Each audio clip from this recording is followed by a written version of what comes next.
I'm David Siegel from New York, New York, and this first poem is called Wagendorf. Well, as you said, it's officially still not summer anymore, and now it's raining. It says, "Titty-witty leaves, television treaty, Peter marry quickly." There are swastikas on all the walls here, some kind of bad wind blowing around. GW in the White House. I'm scared of each new person I meet. It's 8 a.m. and I'm faced with the seething molecular fury of linoleum, matchbooks, and toilet tissue, dark recesses of cups lipped with light. The breakfast dishes bleed ghosts that will tantrum all morning long. And days, our faces vibrating between baby and beard, winter churning with atomic brightness over the circus wagons, things, a single light refracted by a prism into the colors of pigeons, laundromats, Betty Davis, the omnivorous gnaw of the moment, its throat-gut farting miracles. What powers and preludes, damageless, prelude upon prelude upon prelude, the conductor's baton swings again, he a centipede of motion, until cellos and cellos and cellos blur into the blankness of a dial tone, the sex moan of a robotic telephone operator. My mind schnuffles behind it all like a curious dog on a leash. The really real us, I mean the truth, lives in our muscles, our hands alone. The lighting of a match bears the scars and laurels of all our days. Muscles that squeeze a mouse button to contact the beloved, or don't, for months, that carry us through doors forever, leaving girlfriends, husbands, mothers crying in chairs, that squirt steaming babies into unsuspecting paint-stained fingers, that reach for the innocent breast, tightened around an unfamiliar cock, or deepen into a kiss, and bleed all holy juices never-endingly into the insatiable outside. Our poltergeists operate outlaw. We are innocent of our transformations. Evening. Silhouettes nose into the light. The reflection of the kitchen lamp hangs among the neighbor trees. Curious droplets press against the window pane. Our plastic poinsettias swim in their unblinking eyes. I want to walk on delicious tiptoe with the whole world like we were new lovers in the butt-sniffin' stage, as Kyle would say. Tomorrow, Lizzie and Anya will come with the babies. We were a day, all of us. I was there.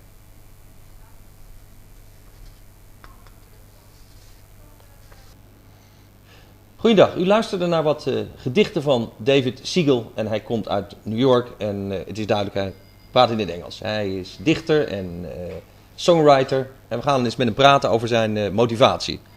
Welcome, David. Thank you. So you are New York and a little bit Jewish by the looks of it? A little bit Jewish sometimes. No, I'm half Italian, half Jewish. And you grew up in New York? Yep. Where in New York? I grew up in Queens, but I spent a lot of time in Manhattan. I went to high school in Manhattan. It was actually there's a show called Fame about the high school that I went to. It was, yeah. The Fame School. The Fame School. Now, you've been involved with the performing arts, as lately you've been writing poetry. Yeah. But I have some pictures here that you took part in performances. Yes. When I first came over to Europe, I came over with a group called the Ransom Corp from New York, and we do I guess we call it action performance, and it's totally interactive. We'll do big warehouse spaces, and the audience will roam around, just completely free roaming, and we'll interact with the audience. Sometimes too much. Sometimes they don't like it. And it's a lot of it's improv. So every show is improvising the whole show, but you have some fixed characters there. Yeah. Well, my character was normal guy. I was 9 to 5, Joe average. I would start the show brushing my teeth in pajamas, and the audience would come in. I'd be kind of brushing and spitting and whatnot, and then I would get changed, and that's what you can. Yeah. I can see this quite. This is a few nudes there. I hope you can see it on this. Yeah, camera. Nudity was kind of a big. There was definitely gratuitous nudity in the performance. And by the end of it, another one of the co-performers, Kendra, would usually be naked and beating something with a stick, because her thing was kind of regression/aggression. So she would be destroying things and kind of revert to this really violent naked child, basically. So we kind of stayed away from her. Coming back to your poetry, there's some, how would you say, metaphysical inclination there. One of the lines that we just talked about was about a jellyfish, and your email name is jellyfishsoul@yahoo.com. It's a line. What is the line? Well, the poem, I'll just read the poem because it's only 5 lines. Does the mind have bones, or are we the jellyfish of the soul? There are no walls. Concrete begins to decompose as soon as it's poured. Lover, bring your jellyfish soul over after work. So basically the idea is we have these kind of built-in limitations, or we think we do, of kind of you'll be trying to expand your experience of the world through anything, through drugs or through religion or through just living, and you keep kind of running up against the bones, I guess what I'm calling the bones in the poem, which is just what you can't get away from. You can't bend your arm, you can't you mean twist. The physical limitations of our reality, that we, while the mind and especially the soul is limitless, we are stuck with this life and body. Well, that's kind of the question. It's saying, are we or are we not? Can we bend further than we think we can? Can we maybe? I mean, the whole idea is becoming the jellyfish soul, which is, I mean, I guess people have any number of names for it. Enlightenment or nirvana or whatever. Now, the jellyfish is seemingly a kwal. It doesn't have a strict form, but very long tentacles going out.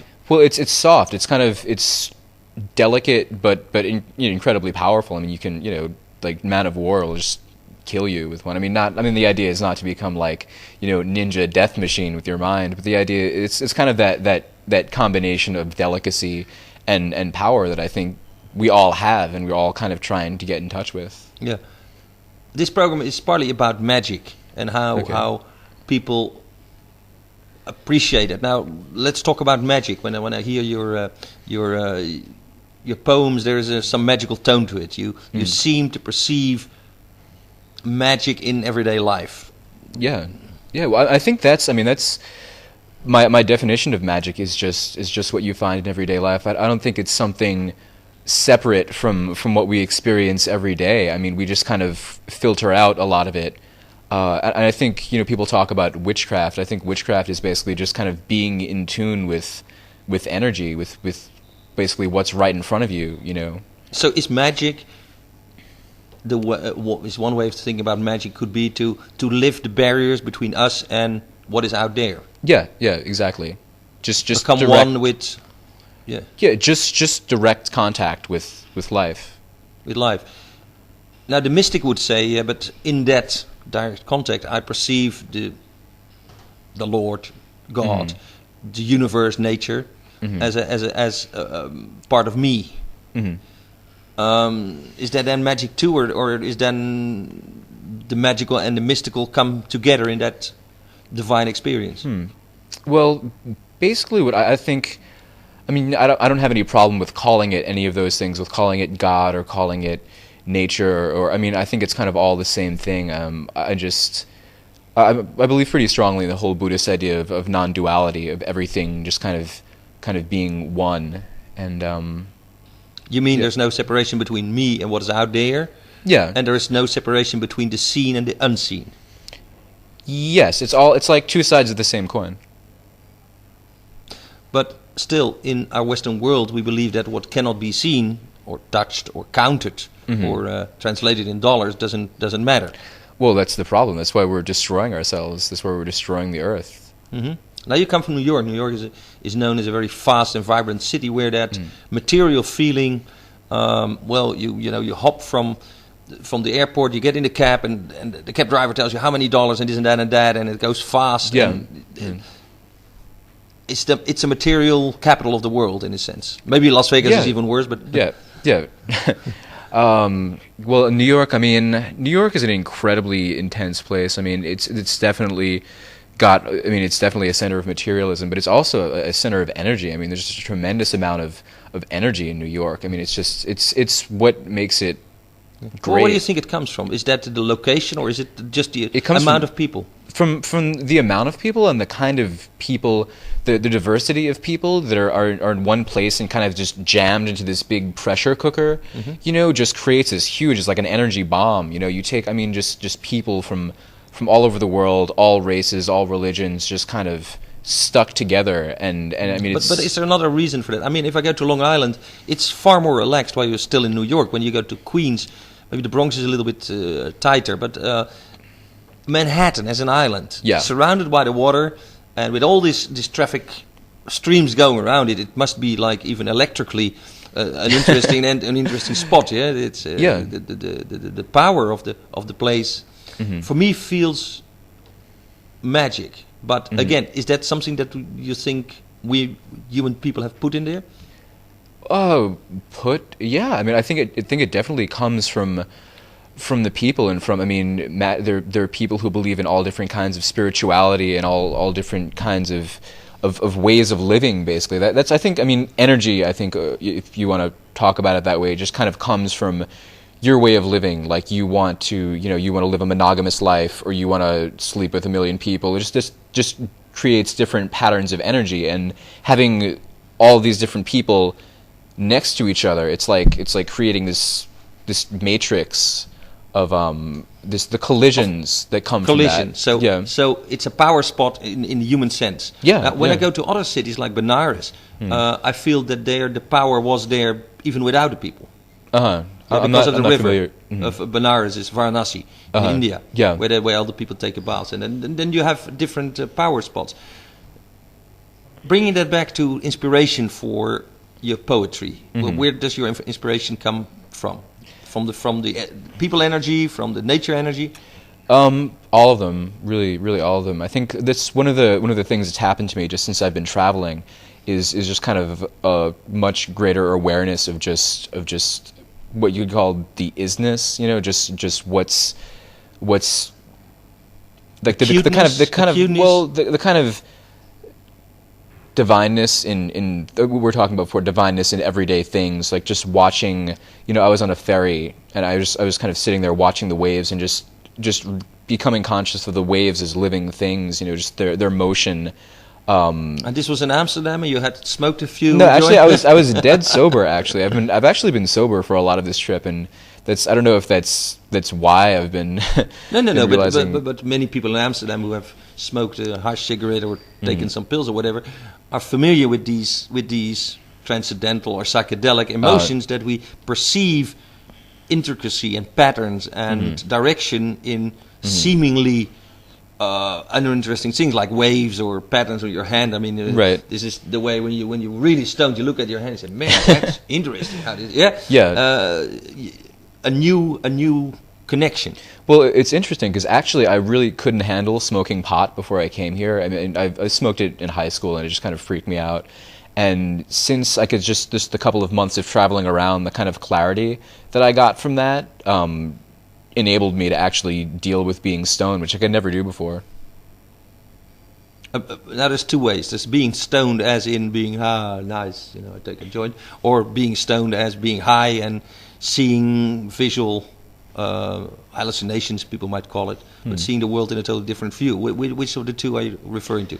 Well, I've never actually hallucinated on pot, but it's just kind of, it's like taking a lens. It's like taking a camera and just putting a different lens on it, and you're seeing the same things you're always seeing. It just comes at it from a new angle, which is why I don't believe in smoking pot all the time, because once you're that tends to be a habit, and then then you're just stuck in another worldview, which is, you might as well have stayed where you were. I think the value of drugs comes from that shift. I totally agree that we should use drugs as a way of peeping over the hill into what the Buddhists would call nirvana, or what we would call a state of no separation. where you are one Yes. with the people around you, and you realize that. Now, you told me also you did songwriting before, and we'll play a little bit of a CD of you. In what directions? What directions? Just range. What style? What style? Well, I've done folk, the kind of folky Bob Dylan, blowing in the wind sort of thing. And then I got a little bored of that, and I started messing around with electronic music. I like Björk a lot. I think what she's doing Icelandic girl. Yeah, the Icelandic with the little cute little hair and all that. I'm sorry. Yeah, be careful. And I think what she's doing is combining kind of lyricism and really, really interesting lyrics and electronic music. I mean that's what I'd like to do someday. Electronic music. Now that for me feels a little bit artificial. I mean, your poetry is about being there right in the moment, and then now you. I don't think it's any more artificial than a violin. I mean, they're just different tools used to make art. I mean, what's natural about a piano? You press buttons and sounds come out. It's kind of the same idea. Mm-hmm. But isn't it like the sounds that you can make electronically are so out of the natural sounds that do come from a snare instrument or a drum or a piano? Well, I think that's the really interesting thing is they're making sounds that have never been heard before by human ears, which is really, really amazing. Is that what makes art? That to make things that are like expanding our reality? Yeah. I think it's about finding new ways to look at our reality. I mean, you could take cubism and say, it's a way to another way to look at reality, but really it isn't. Really, it's kind of acknowledging that there's more to our reality than one point of view, than just what you can see with one pair of eyes. It's kind of trying to take what's there and explain it more fully. Do you think that people see the same things, that what we call the same thing, a picture or a subject, with a different perspective? Yeah, I mean, I have no idea what anyone sees. I have no idea what you see. I mean, you could. What looks like a rhinoceros to you. What we both agree is red might be in my exactly different perception than what you see as red. It's kind of all taken on faith, We take reality on faith. Yeah. That's true. But what artists do is sometimes is expand that perception of reality, as you say, Mondrian or whatever. He shows us a new way of looking, and musicians do that too. They with electronic music, suddenly there was a new sound. Yeah. I mean, there are new sounds being created all the time. Do you think sound in that way has an effect on our brains? I'm sure. When you hear sound you've never heard before, would that change your mind? Would it change see, I don't. I think it's a tool. I think just hearing a sound, just hearing this tone that's generated by a computer, no, it's not really going to do anything to your mind. But if somebody takes that and creates something really expressive with it, yeah, I think that would definitely change the way you would look at the world. Yeah, but does that what we call impact or whatever? Sometimes you feel your hair stand up, and I always think, but that is because that tone is exactly how my mother used to call me, or in school or something. It's like a memory that is reawakened.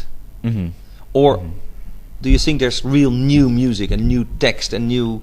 Oh, yeah, absolutely, because there's new life.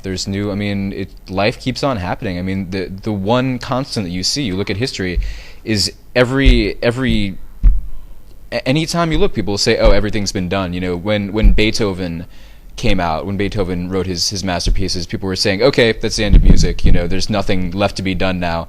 And if you look through the history of art, people have always said that, and people have always managed to make new art, I mean... But do you agree that over the past few years, to my feeling, less new and revolutionary and different music came out, even with all the electronic tools that we have? No, I don't agree with that at all. Okay, well, I'm a little bit older than you, maybe this is where my... Yeah. I mean, for me, house all sounds a little bit of the same, boom, boom, boom. Yeah. I mean, again, the music like that, like house, that's like saying rock and roll.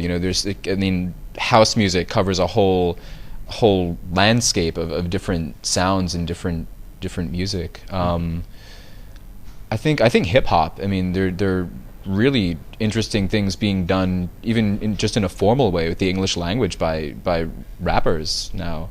I mean, there's just the kind of the wordplay and the rhymes are really amazing.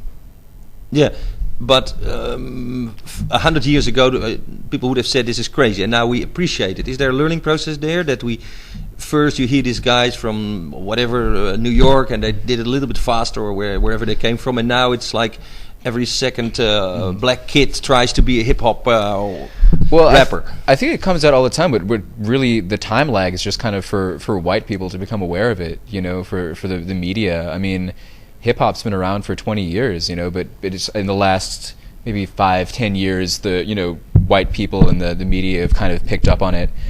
I was listening to this DJ, this like battle, you know, greatest battle of the DJs, volume 7, you know, and it was just a couple of you know, kids messing around with turntables, and I was listening to it, and I was thinking, you know, if this music was made by grad students, you know, in a music school, people would be paying grants, people would be paying $1 million grants for this, and you know, making theories about it, but because it's made by some poor kids, nobody, you know, it's just.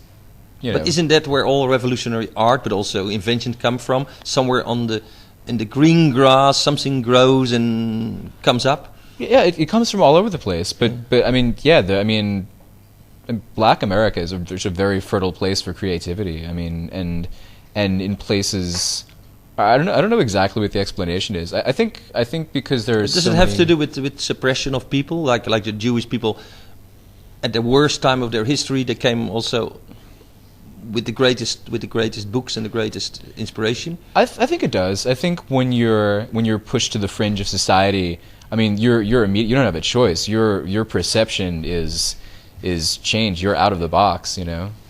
It's not. I mean, a strange thought comes up. So it would mean if you really want to promote the arts and the culture, you should have the police out there, beat the shit out of people, and call them culture police, and that they really should suppress and don't give money to all artists, because then maybe. They come. You need to really make them suffer. Okay, this is. But it's strange, isn't it? The Nazi art theory. Maybe they were patrons of the art, but we never got that. No, but that is true. That for myself also, creativity is also a defense system and a way to grow out of the misery. Yeah. So and then you say now the black community in the States and elsewhere in the world has a new impetus by they want to show us that they exist and that they. I don't think it's even a conscious thing if they want to show us. It's just what they do. It's just what people do to sort of get through life and have a good time. Is just make music and well, you know, in a way, a lot of it does come from being poor, because you have to invent. I mean, you have to okay, we've got a turntable and a microphone. What can we do with this? We can't afford the Boston Pops, you know. So. We'll do with what we have and try to make the best of it. Okay, well, that's live. En ik ga even afsluiten. We're going to listen to one other of your poems after this. Maar ik ga even afsluiten. Toveren dus is ook gewoon jezelf zijn, genieten van de muziek, het leven. En we hebben gesproken met David Siegel. Hij komt uit New York, hij reist wat rond en hij is een van die mensen die binnenwandelt bij Kleurnet. En dat is heel aardig. En dat is ook een beetje het toveren van Kleurnet. We zijn hier, de deur staat open. En er komen allerlei mensen binnen met allerlei vragen en allerlei leuke dingen. En daar maken we dan programma's mee. En als u dat leuk vindt, dan zijn wij er ook blij mee. Thank you, David, for being here. Thank you. Puzzle pieces. We the puzzle pieces. Flat cardboard, our heads inside out mushrooms. Negative to a positive, shadow to a light. Shake up the box and pour us out.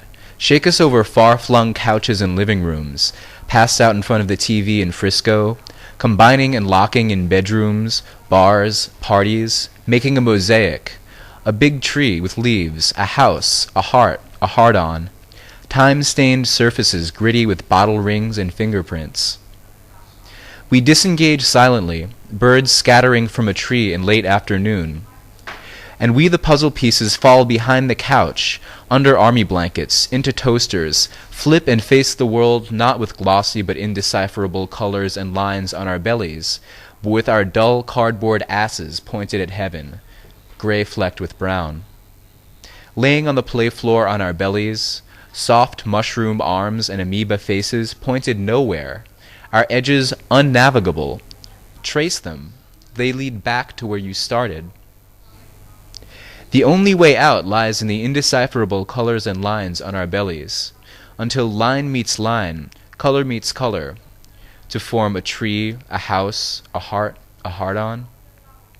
We the puzzle pieces read our own lines and propose jackassed hypotheses as to their meaning. I'm some sort of Chinese character, or mashed potatoes, or a carpet, or a corkscrew.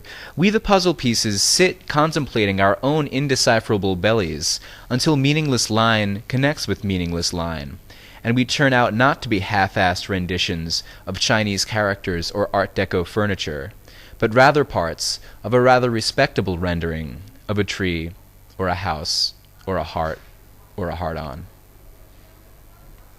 This is Poem for Sean.